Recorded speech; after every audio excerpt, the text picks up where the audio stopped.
শরীরের ঘাম জড়াই আমি ফসল ফলাইছি, সেই ফসলে আমার ক্ষতি করে দেওয়া গেছে। প্রাথমিক চিকিৎসার পর রোগীর অবস্থা তেমন ভালো না। প্রাথমিক চিকিৎসা আমরা এখানে দিয়েছি। উন্নত চিকিৎসার জন্য রোগীকে ঢাকা মেডিকেল কলেজে ভর্তি হয়েছে।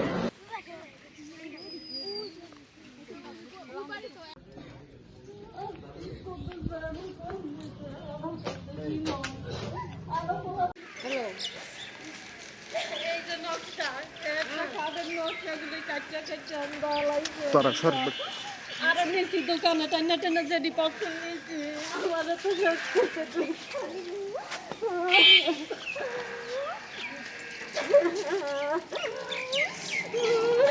আর আমি আরো আগাইতেছি আমার মহিলা রাইতে দেয় না, তুমি যাও না, তোমার বাড়াই বম লাগাইবো, তুমি যাইবা না, আমার ডর দেয়। আর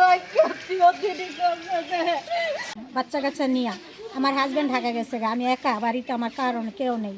হঠাৎ করে বমের আতঙ্ক করে আমাদের বম থেকে জায়গায় ফেলাইছে, আমরা উঠছি, ঘাম জড়াই আমি ফসল ফলাইছি, সেই ফসলে আমার ক্ষতি করে দেওয়া গেছে। এগুলো করে কারা? উপর থেকে টেকিল দেয় রাসেল খা, কুদ্দুস ব্যাপারী, রুহুল আমিন ব্যাপারী, তারপরে বিপ্লব শেখ, এরা টেকিল দেয়, টাকা পয়সা দেয়। আর কিছু গ্রামের লোক আছে, গ্রামে, যেমন ধরেন মমিন, সাদ্দাম, রনি ভুইয়া, শামীম আর জলিল আলদার। শুনেছি কিন্তু আমরা দেখি নাই। ওকে চিকিৎসার জন্য দ্রুত নিয়ে গিয়েছিল।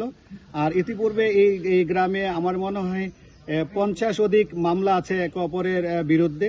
তারা মামলা থেকে জামিনে এসেই আবার এরকম একটা পরিকল্পনা তৈরি করে আবার একটা ঘটনা ঘটানোর চেষ্টা করে।